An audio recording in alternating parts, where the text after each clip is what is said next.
ओम शांति। 18 जून 2024 बाबा के महावाक्य।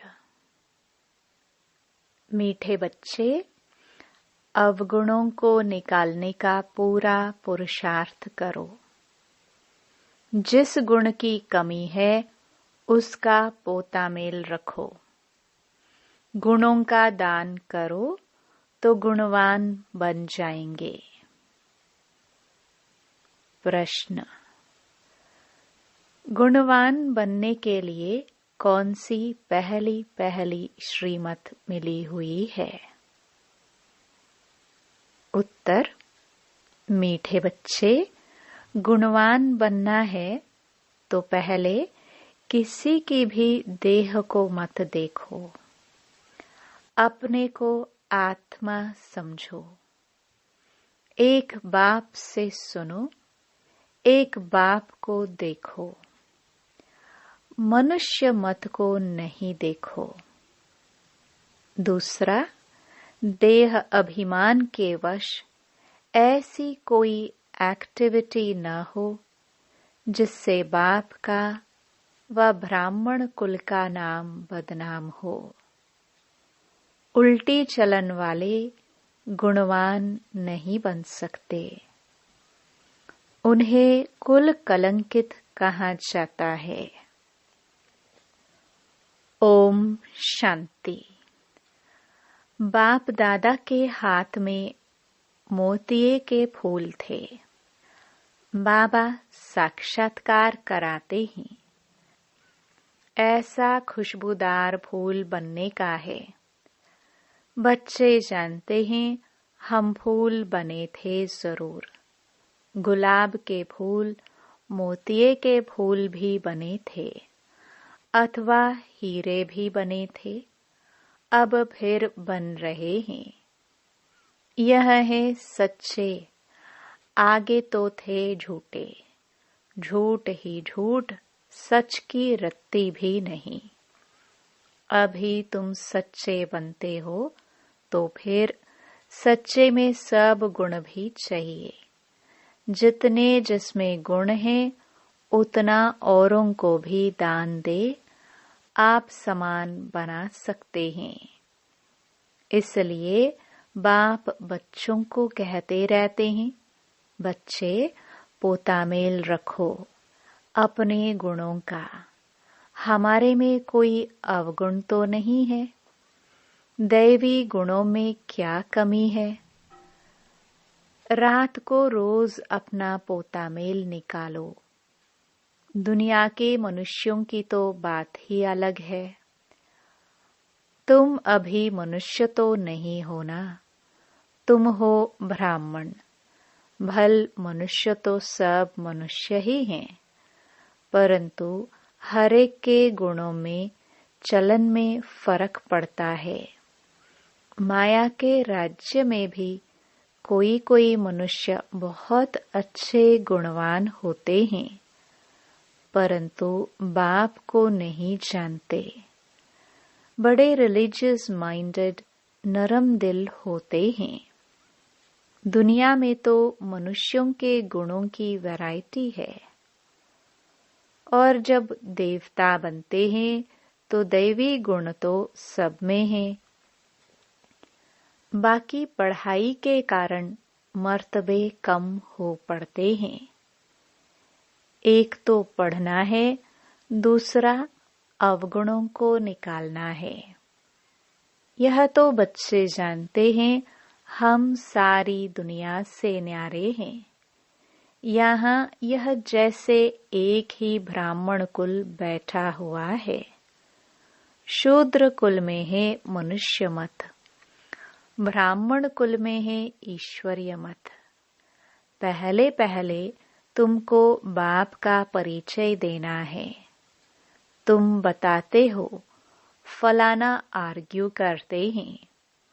बाबा ने समझाया था, लिख दो हम ब्राह्मण अथवा बीके हैं ईश्वरीय मत पर, तो समझ जाएंगे इनसे ऊंचा तो कोई है नहीं।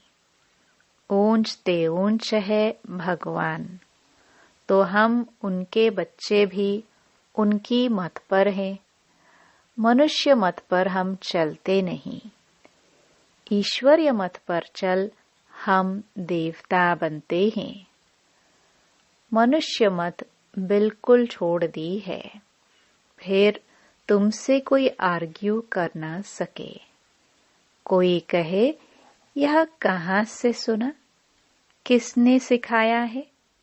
तुम कहेंगे हम हैं ईश्वरीय मत पर, प्रेरणा की बात नहीं। बेहद के बाप ईश्वर से हम समझे हुए हैं। बोलो, भक्ति मार्ग के शास्त्र पर तो हम बहुत समय चले, अब हमको मिली है ईश्वरीय मत। तुम बच्चों को बाप की ही महिमा करनी है। पहले पहले बुद्धि में बिठाना है, हम ईश्वरीय मत पर हैं। मनुष्य मत पर हम चलते नहीं, सुनते नहीं। ईश्वर ने कहा है, hear no evil, see no evil. मनुष्य मत। आत्मा को देखो, शरीर को नहीं देखो। यह तो पतित शरीर है, इनको क्या देखने का है? इन आंखों से यह नहीं देखो। यह शरीर तो पतित का पतित ही है।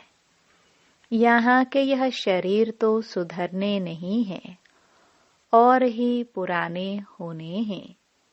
दिन प्रतिदिन सुधरती है आत्मा। आत्मा ही अविनाशी है। इसलिए बाप कहते हैं, सी नो इवल। शरीर को भी नहीं देखना है। देह सहित देह के जो भी संबंध हैं, उनको भूल जाना है। आत्मा को देखो, एक परमात्मा बाप से सुनो। इसमें ही मेहनत है। तुम फील करते हो यह बड़ी सब्जेक्ट है। जो होशियार होंगे उनको पद भी इतना ऊंच मिलेगा। सेकंड में जीवन मुक्ति मिल सकती है, परंतु अगर पूरा पुरुषार्थ नहीं किया तो फिर सजाएं भी बहुत खानी पड़ेगी। तुम बच्चे अंधों की लाठी बनते हो बाप का परिचय देने के लिए। आत्मा को देखा नहीं जाता, जाना जाता है। आत्मा कितनी छोटी है। इस आकाश तत्व में देखो, मनुष्य कितनी जगह लेते हैं। मनुष्य तो आते जाते रहते हैं ना। आत्मा कहाँ आती जाती है क्या? आत्मा की कितनी छोटी सी जगह होगी।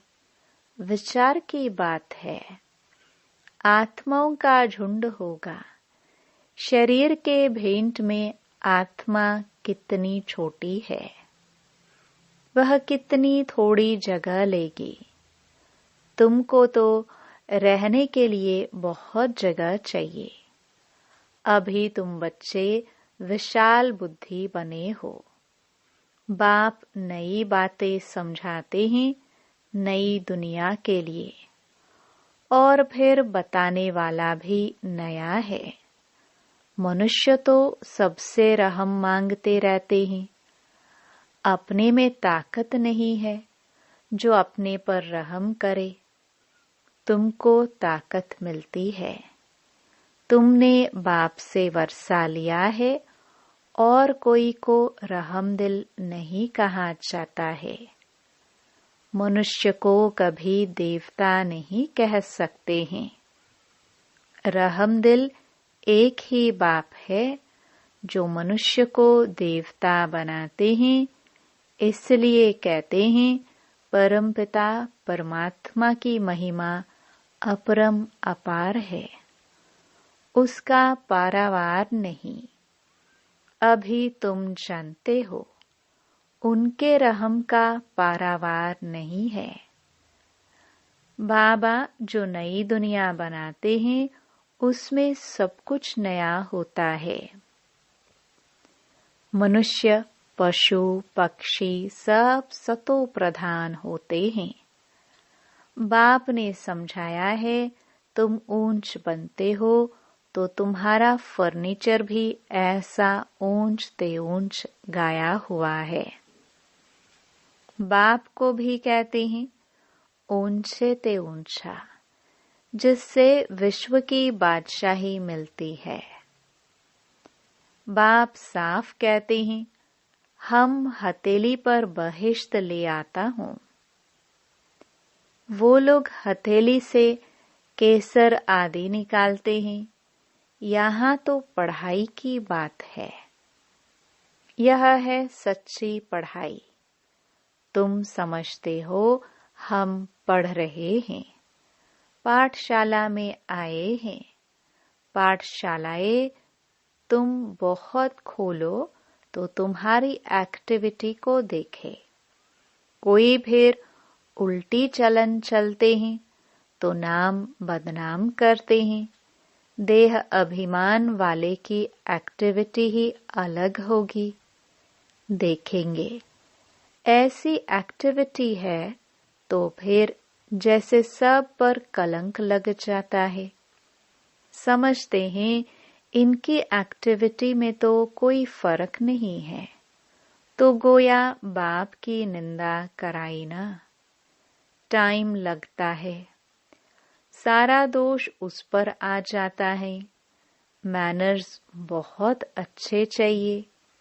तुम्हारे एक्टर्स बदलने में कितना टाइम लगता है। तुम समझते हो कोई कोई के कैरेक्टर्स बहुत अच्छे फर्स्ट क्लास होते हैं, वह दिखाई भी पड़ेंगे। बाबा एक एक बच्चे को बैठ देखते हैं, इनमें क्या खामी है जो निकलनी चाहिए।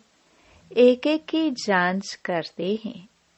खामियां तो सब में हैं, तो बाप सबको देखते रहते हैं, रिजल्ट देखते रहते हैं।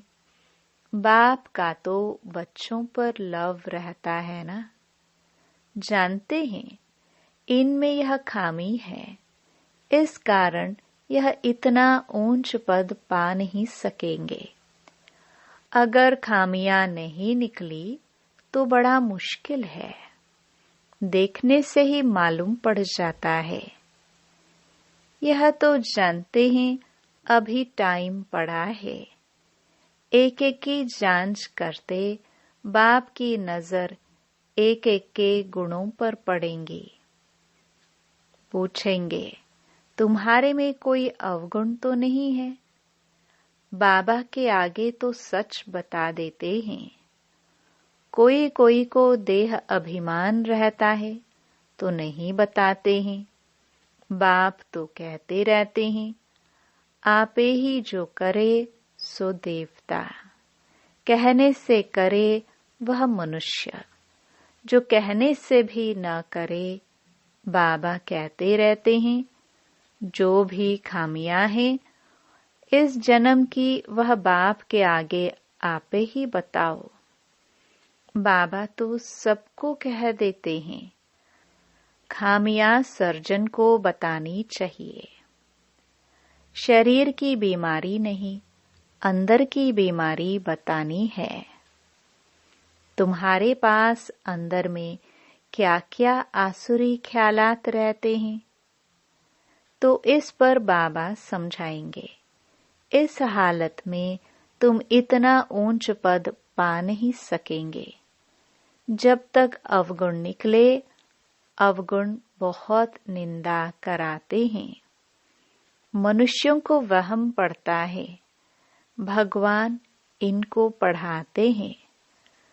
भगवान तो नाम रूप से न्यारा है, सर्वव्यापी है। वह कैसे इनको पढ़ाएंगे? इनकी चलन तो कैसी है? यह तो बाप जानते हैं तुम्हारे गुण कैसे फर्स्ट क्लास होने चाहिए। अवगुण छिपा देंगे तो कोई को इतना तीर नहीं लगेगा। इसलिए जितना हो सके अपने में अवगुण जो है उनको निकालते जाओ। नोट करो, हमारे में यह खामी है, तो दिल अंदर में खाएगी। घाटा पड़ता है तो दिल खाती है। व्यापारी लोग अपना खाता रोज निकालते हैं। आज कितना फायदा हुआ, रोज का खाता देखते हैं।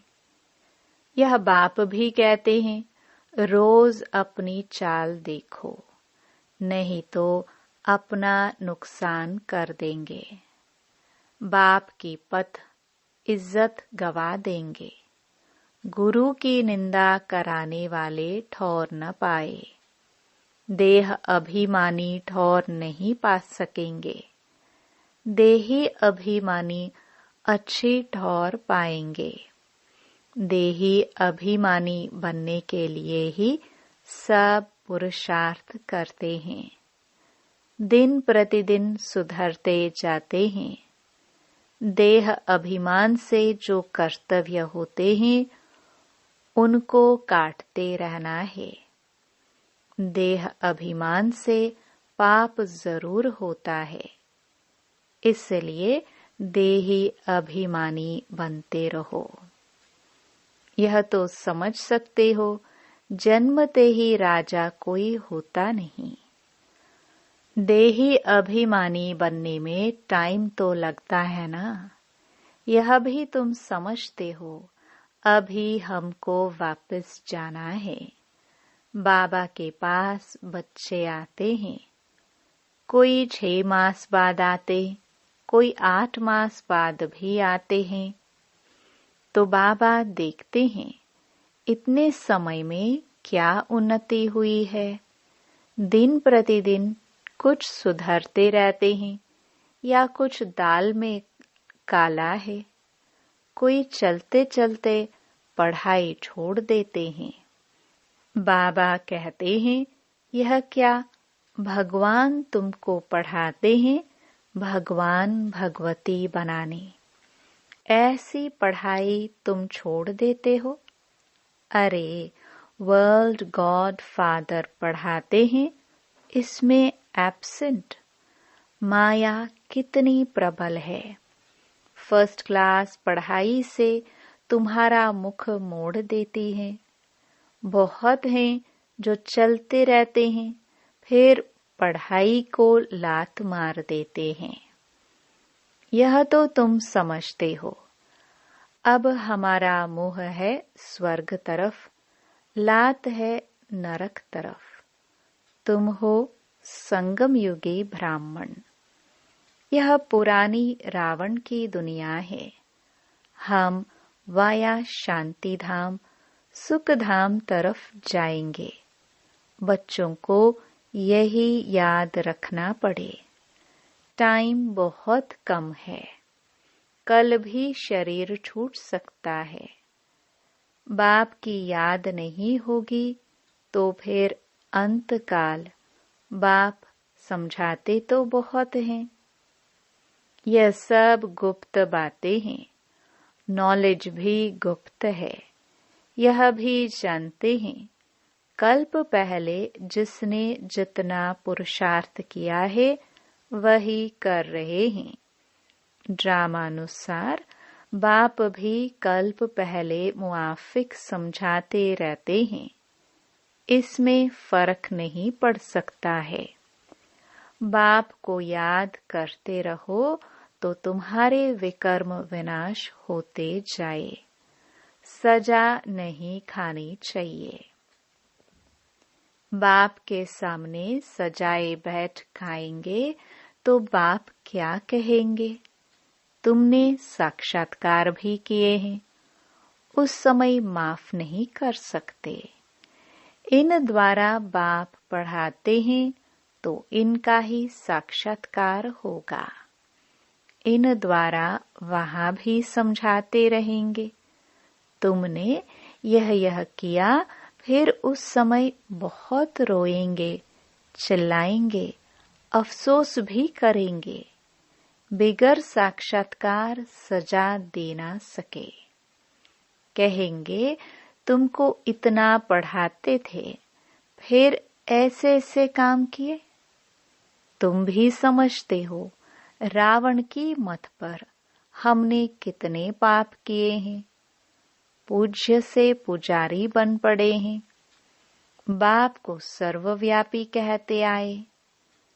यह तो पहले नंबर की इंसल्ट है। इसका हिसाब किताब भी बहुत है। बाप उल्हाना देते हैं, तुमने अपने को कैसे चमाट मारी है। भारतवासी ही कितना गिरे हैं। बाप आकर समझाते हैं, अभी तुमको कितनी समझ मिली है। सो भी नंबरवार समझाते हैं ड्रामा अनुसार। आगे भी ऐसे ही इस समय तक के क्लास की यह रिजल्ट थी। बाप बताएंगे तो सही ना।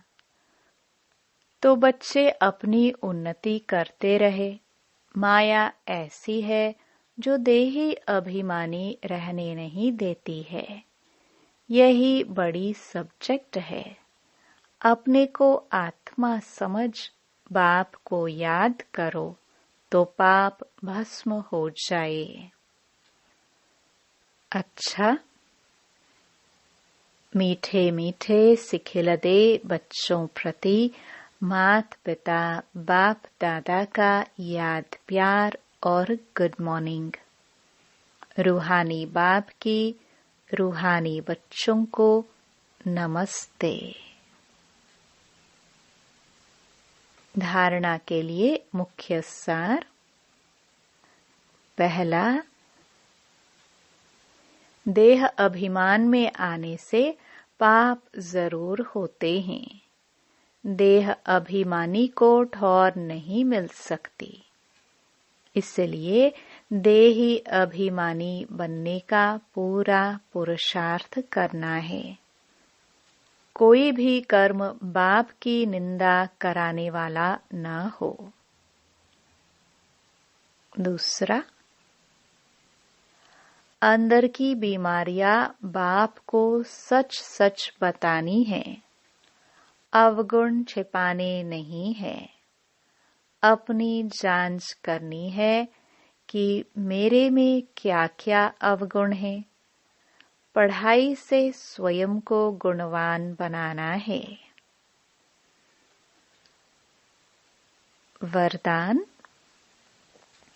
हद की रॉयल इच्छाओं से मुक्त रह सेवा करने वाले निस्वार्थ सेवाधारी भव।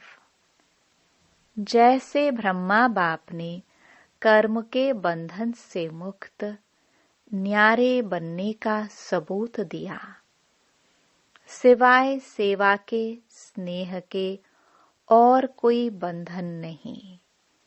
सेवा में जो हद की रॉयल इच्छाएं होती हैं, वह भी हिसाब किताब के बंधन में बांधती हैं। सच्चे सेवाधारी इस हिसाब किताब से भी मुक्त रहते हैं।